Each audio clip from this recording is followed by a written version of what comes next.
All right, everybody, welcome back to the deep dive. Today, we're going to be taking a closer look at backlinks, Backlinks. which are like these kind of mysterious things that like float around on the internet Yeah. that can really boost or just totally tank your website's Google ranking. Yeah, exactly. We all know they're important, right? hmm But sometimes it's like, why are they so important? Yeah. And so we're going to try and break that down today. Yeah, I think one thing that's really fascinating is that Google sees these backlinks as votes of confidence. Votes. Okay, so it's like imagine Google is like this giant popularity contest, Right. and every website, like everyone's website is a contestant. hmm And all these backlinks are like little votes saying, hey, this website's great. You should totally check it out. Exactly. And the more of those votes you get, the higher you climb in those search results. So like if I'm searching for something like the best recipe for chocolate chip cookies, hopefully my website's up there, high up, Yeah.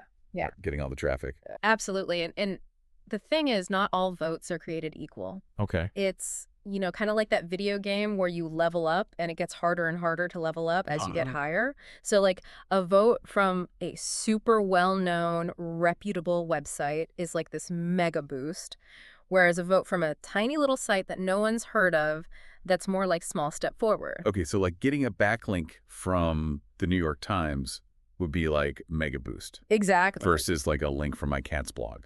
Yeah, precisely. Okay, cool. Yeah, and that's all because of this thing called domain authority. Domain authority. Okay, so is that like website street cred in the eyes of Google? It is, yeah, you can think of it like that. And it's scored from 0 to 100, with higher numbers obviously meaning more authority. So those big name websites are going to have a much higher domain authority than, your cat blog. Right, but like you said, those early links from smaller sites, they still matter. They totally matter. Yeah, they're like those starting boosts you get in a video game. You got to start somewhere. Right.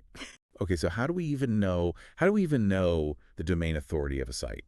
Well, there are some really handy tools out there. There's one called Ahrefs. RS. Okay. Ahrefs is great, but there's also a free option if you don't want to pay for Ahrefs, and that's called Moz's Open Site Explorer. Okay, Moz. Yep. M-O-Z. Yep, that's it. Okay. And all you do is you just pop the URL into that tool, and it'll tell you all about the website, including its domain authority.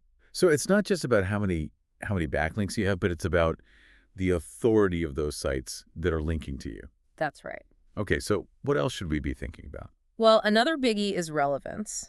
So imagine, say you have a website all about handmade pottery. Okay. A backlink from a huge craft marketplace, that's going to be super valuable to you. Way more so than, let's say, a link from a big sports website. Makes sense. Yeah. Even if that sports website has a higher domain authority. Exactly. It's all about context.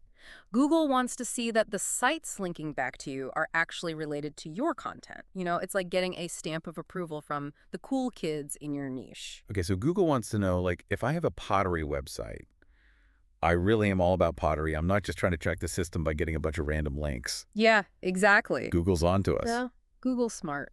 Okay, so we've got quantity, we've got quality, and we've got relevance. Now, how do we actually get these awesome backlinks? Like, give us some strategies. What are some things we can do? Absolutely. So, one really effective strategy is to create something called Roundup posts. Roundup posts. Okay, what is that? Yeah. So basically, you reach out to experts in your niche. In our example, it would be, maybe top pottery makers or ceramic artists, and you ask them one single question.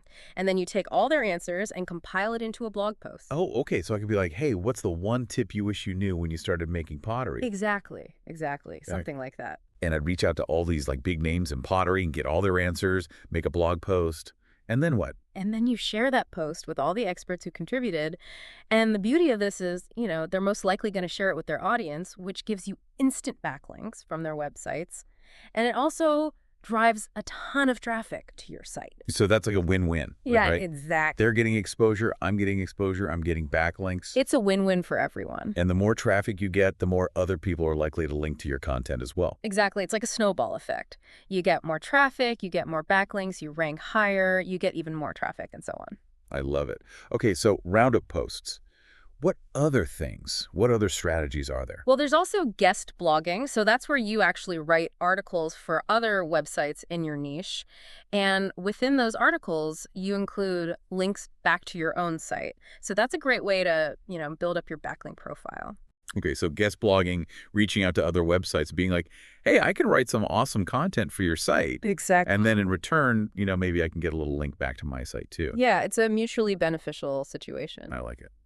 Okay, anything else? Let's see. There's also something called broken link building. And that's where you actually go out and find broken links on other websites, like links that lead to a 404 page. And then you reach out to the website owner and say, hey, I noticed you have this broken link. I actually have some content that would be a perfect replacement. Ooh, sneaky. I like it. Yeah, Yeah. it's a bit sneaky, but it's a really effective way to get high quality backlinks. Okay, so we've got guest blogging, broken link building, Roundup posts. I feel like the possibilities are kind of endless here. They really are. There's so many different strategies you can use. And, the most important thing is to be strategic about it and to focus on building genuine relationships with other websites in your field. Don't just spam people with requests for backlinks. Right. It's not about being sneaky or tricking the system. It's about building real connections and really adding value. Exactly. Okay, so just to wrap things up, backlinks, they're crucial for boosting your website's ranking on Google. But it's not just about racking up as many links as possible. Right. It's about quality, it's about relevance, and it's about building a network of authentic connections. Yeah, exactly. You hit the nail on the head. Awesome. Well, thank you so much for joining us today, breaking all that down. Yeah, no problem. Happy to be here. And just for our listeners, a final thought for you to take with you. Just take a look at your existing backlinks. Are they actually coming from high authority, relevant sources? And if not, well, maybe it's time to kind of rethink your strategy and start building those valuable connections that will really make your website shine. Yeah, that's great advice. Take a look at what you have and see if you can improve it. Awesome. Well, thanks again for being here. My pleasure. And to all our listeners out there, happy linking. We'll see you next time on The Deep Dive.